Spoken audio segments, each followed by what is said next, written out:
Para estar mejor informado, manténgase al tanto.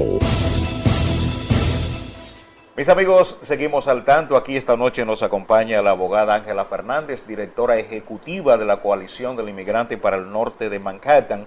Con ella vamos a hablar temas de mucho interés. Ángela, muy buenas noches, bienvenida al programa. Muchas gracias.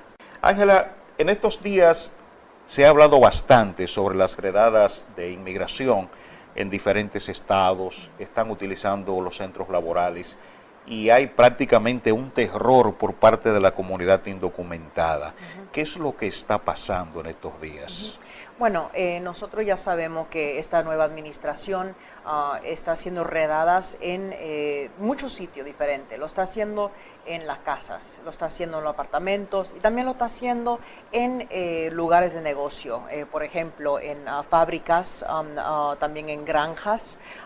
En realidad, esto también ha pasado en el pasado, pero el gobierno siempre respondía cuando el pueblo se organizaba y lo paraban. Lo que estamos viendo ahora bajo esta nueva administración, mismo que cuando el pueblo se organiza para pararlo, eso como que le dan más energía, se ponen más agresivos y también la orden ejecutiva que el presidente firmó en el enero del 2017 dijo muy claramente que los agentes de ICE tienen ahora mucho más discreción de hacer decisiones por ello mismo, individual, si pueden parar y arrestar una persona. Lo que hemos visto es que hasta ciudadanos americanos han sido arrestados y puestos en detención, porque el agente de ICE pensó y creó que era una persona indocumentada, pero simplemente porque ese ciudadano americano no llevaba documentos encima, porque no es una ley. Uno puede andar sin documentos, eso es una de nuestras leyes que tenemos que nos protege. Ángela, el tema de los inmigrantes se ha complicado tanto que cosas insólitas como por ejemplo un repartidor de pizza fue algo que se vio no hace mucho tiempo, debe hacer menos de 3 meses Sí. en Brooklyn, fue a llevar un delivery, fue a llevar una comida a un centro carcelario y ahí lo dejaron preso porque el guardia llamó al departamento de inmigración y lo arrestaron.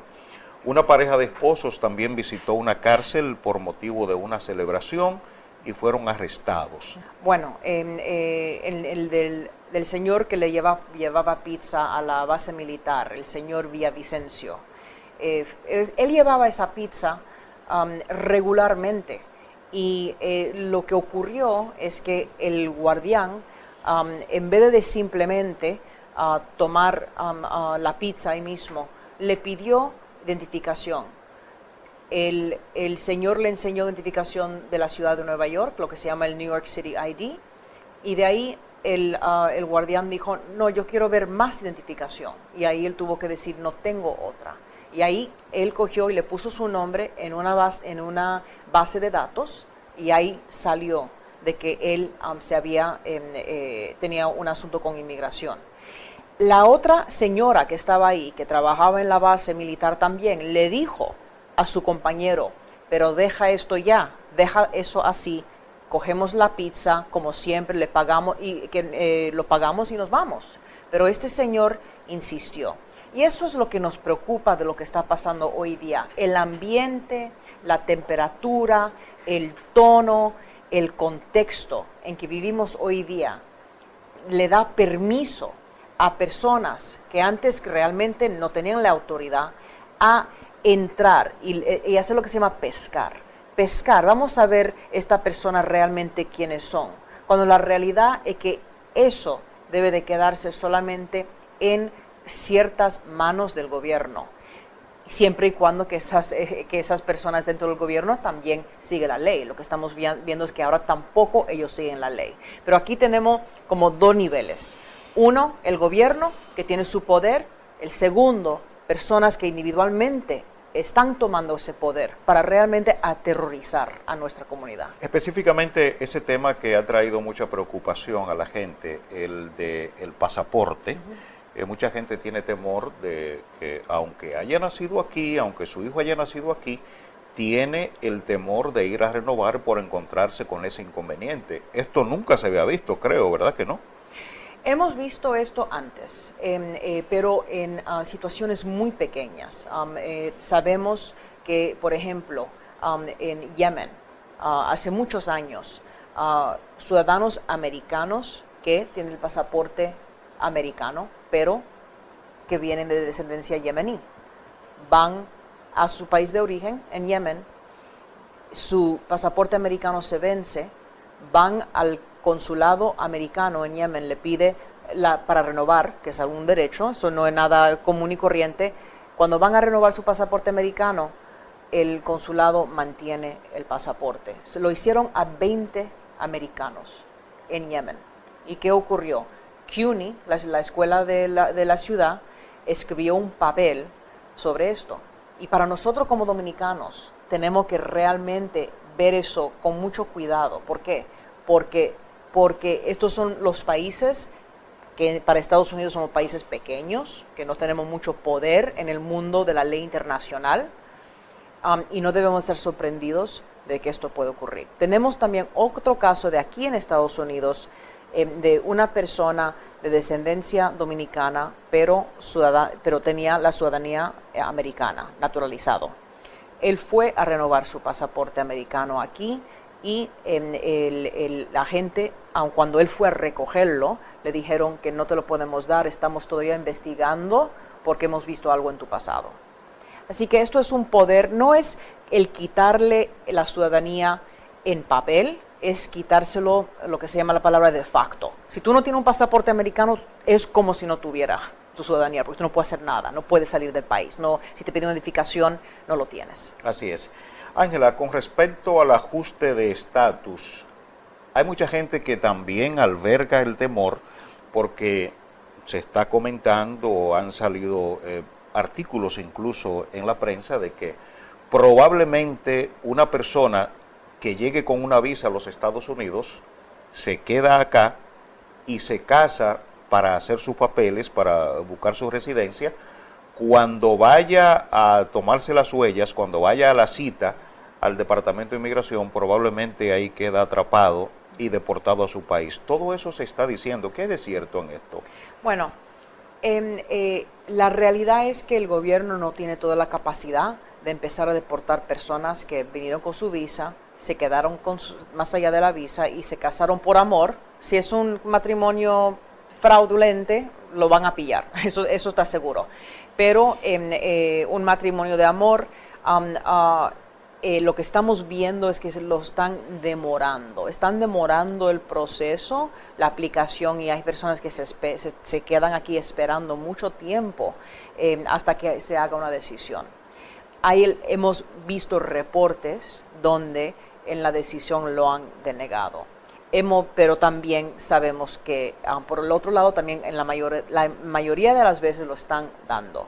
Pero estamos escuchando reportes que se lo están negando, que eso sí, antiguamente no se hacía. Y en la administración anterior eso no se hacía. O sea, porque uno tiene el derecho. Tú vienes con tu visa, te queda más allá después de que se caduca. Si tú cualificas para uno de los muy pocos caminos de poder conseguir su tarjeta verde, normalmente lo recibes. Pero sí estamos viendo casos ahora donde lo están denegando y están deportando. Pero es todavía poco los casos. Sí. Siempre fluye información relativa a la situación de los inmigrantes en los Estados Unidos. Una de ellas es que supuestamente podría implementarse una condición en la que, por ejemplo, una persona que no habla inglés, que haya recibido asistencia pública, que sea considerada una carga pública para el gobierno de los Estados Unidos, probablemente no le vayan a renovar la residencia, y si aplica para la ciudadanía también se la pueden negar. Todo eso se está diciendo, pero creo que hay un mar de informaciones que se cruzan y que al final uno como que medio se confunde. Sí.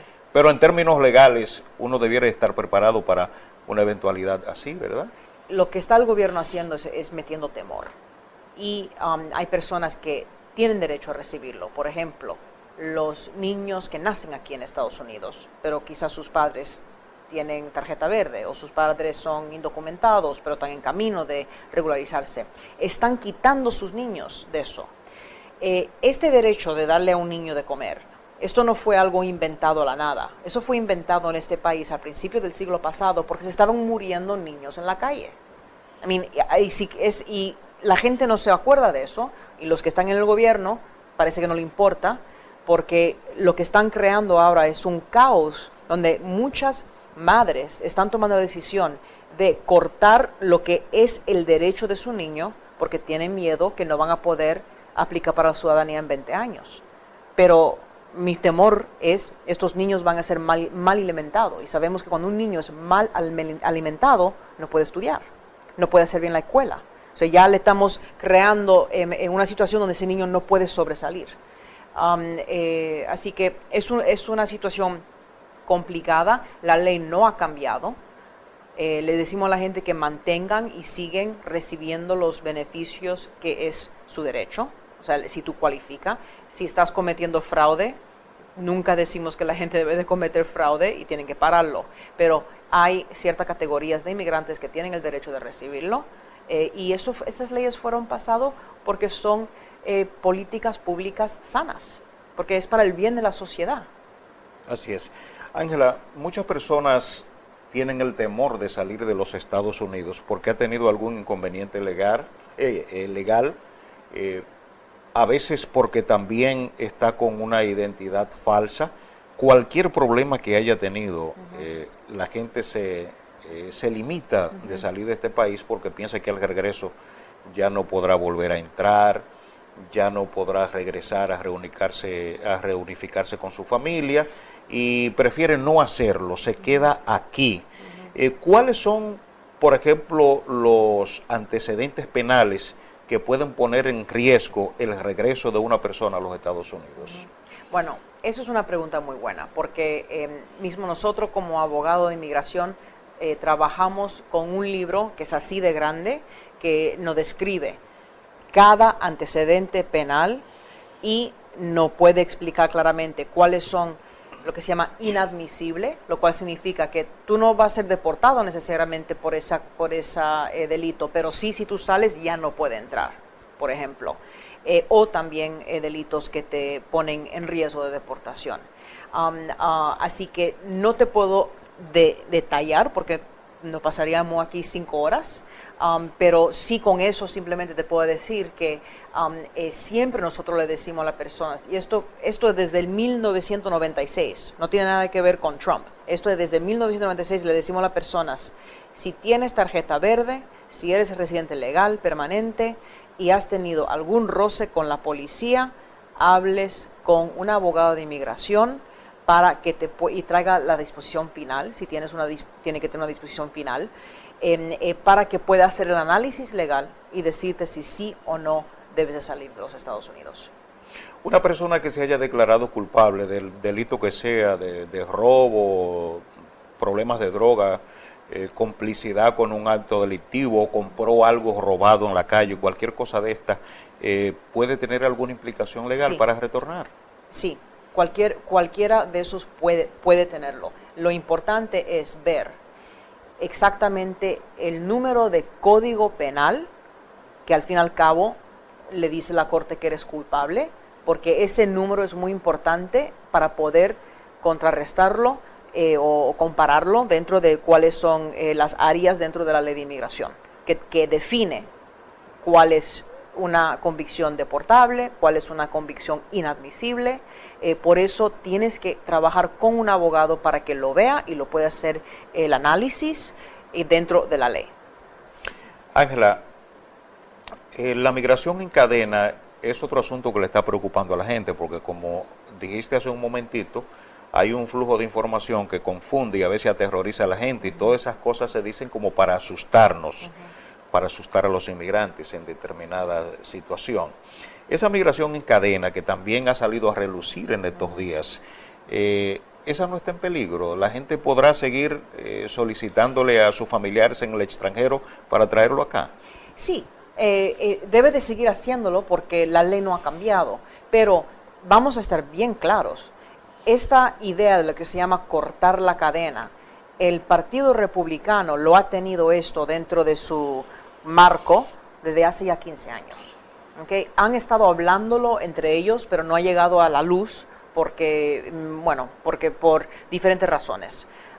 Pero ahora lo están considerando como una cosa real. Se han propuesto ideas de leyes, pero ahora bajo esta administración que tiene varios asesores, uno de ellos siendo Steve Miller. Stephen Miller es un asesor que su goal es el asesor del presidente Trump. Su goal es cortar toda la migración, que sea ilegal o legal. Y esta idea de lo que se llama cortar y solamente permitir gente venir aquí a trabajar y nada más, es el goal. Porque si un inmigrante entra y no trae su familia, pues jamás puede realmente desarrollar un poder aquí en este país. O sea, todo esto es para delimitar el poder político de un grupo de gente. Mismo cuando esa persona o ese grupo de personas viven aquí 20, 30 años trabajando, sin ninguna manera o ningún camino de poder regularizarse. Y eso es también lo que están planificando. Y tenemos que estar bien claros en esto, que es algo también sumamente antiamericano. Sí. Ángela, otra preocupación de muchos inmigrantes es que en ocasiones reciben asistencia pública aquí, viven por debajo de la línea de la pobreza, pero en sus países tienen propiedades, tienen dinero en el banco y tienen de todo. Y después de la aplicación de la famosa ley FACA, donde abrir una cuenta bancaria en los países que son miembros de ese proyecto, de esa iniciativa, si alguien va a abrir una cuenta de banco, lo primero que le piden es el número de seguro social para compartir el secreto bancario con los Estados Unidos.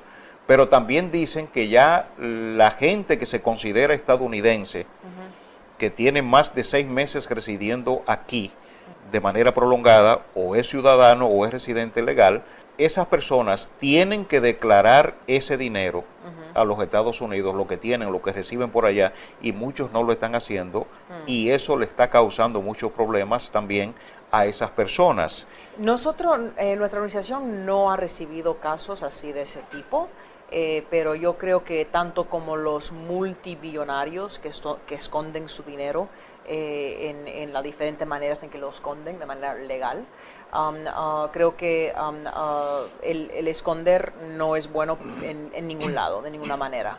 Así que yo me imagino que los castigos para personas que esconden, mismo si son solamente $20,000, son tan fuertes o quizá peor. Pero nuestra organización no ha visto ese tipo de casos, pero nosotros como organización y una organización hecha de abogados y paralegales, siempre decimos que tenemos que seguir la ley y asegurar que está siguiendo la ley correctamente. Ángela, aunque los casos no son tan comunes, pero muchos ciudadanos también le temen a la deportación. ¿En qué caso pueden deportar a un ciudadano o le pueden quitar la ciudadanía? Bueno, yo diría que primero hay dos diferentes categorías. En la historia en los Estados Unidos, cuando el sistema se enfoca en deportar a personas de manera masiva, ahí sí caen personas que son ciudadanos americanos, pero en el momento no pueden comprobar que son ciudadanos americanos y lo deportan. Eso es sin quitarle la ciudadanía, es que ellos entran en el proceso y lo deportan. La otra categoría son personas que el gobierno ha identificado para quitarle la ciudadanía americana. Y hemos visto esto en diferentes casos. Uno, si dicen que la persona está cometiendo algún fraude en conseguir su ciudadanía, por ejemplo, si ellos identifican que la persona consiguió su tarjeta verde por un matrimonio de negocios y ya son ciudadanos, pero si ellos descubren eso mientras que son ciudadanos, van y le van a quitar la ciudadanía porque dicen que tú eres ciudadano por base de fraude. También puede ser si el gobierno identifica que tú no eres quien tú dices que tú eres ciudadano pero con una identificación falsa. Ahí también los Estados Unidos puede investigar y quitarle la ciudadanía. La otra categoría es la categoría política. Hemos visto activistas típicamente de la izquierda en los últimos 120 años que sí han sufrido de manera donde le han quitado la ciudadanía americana o americano a ese activista y después lo deportan. Así que es algo que ha pasado en los Estados Unidos de diferentes maneras. Lo que es preocupante hoy día es que el gobierno federal ha dedicado unos millones de dólares para crear un nuevo centro donde van a investigar todos los últimos 30 años de personas que se han hecho ciudadanos buscando a ver quién ha cometido fraude. Lo que nos preocupa de eso es que es como pescar. Y es pescar y buscar cosas que quizás hace 30 años era algo muy menor y 30 años más tarde ya lo que va a hacer es crear un caos en la vida de una persona que es ciudadano y que toda su familia también se ha beneficiado de eso. La pregunta es si le quita la ciudadanía a un hombre de 65 años que tras lo largo de los 30 años o 40 años que ha vivido en este país, ¿qué pasa con las personas que también recibieron la tarjeta verde por vía de él? También se le quita a ellos también. O sea, es una situación que cuando uno se pone a pensarlo fríamente, son una política pública que pueden causar muchos problemas. Ese es un dato muy interesante. Si alguien tiene una identificación falsa, por ejemplo, llegó con un acta de nacimiento que no le corresponde, se hizo ciudadano con esa identificación, entonces, si él trajo a alguien de su país, esa persona también le quitan los papeles. Es muy posible. ¿Por qué no? En realidad esa persona no tiene el derecho de estar aquí. Y por eso le digo, mira, si una persona comete un crimen, comete fraude, claro, no se puede permitir. Pero por otro lado, si una persona está viviendo aquí en este país tranquilamente 30, 40 años y su único fallo fue utilizar un número de seguridad social falsa en un momento o algo mucho más menor, ¿realmente es bueno para nuestro país decir, ahora vamos a darle un castigo, que es un castigo realmente que le destruye a la vida de una persona y a los demás cerca de esa persona? Por eso, antes de que el presidente creara esta agencia, antes sí se hacía investigaciones. Y eran algunos, quizás 1000 en un año, descubrieron que cometieron un fraude que era tan grave que la persona no podía mantener su ciudadanía. Pero ahora, cuando tú creas una agencia y le metes millones de dólares para buscar y cazar a personas que quizás tienen esto en su pasado, tenemos que pensarlo fríamente como una cosa de política pública, so in terms of public policy. ¿Tiene sentido? Ángela, agradecemos tu participación aquí al tanto y ustedes sigan con nosotros porque regresamos después de la pausa. Para estar mejor informado, manténgase al tanto.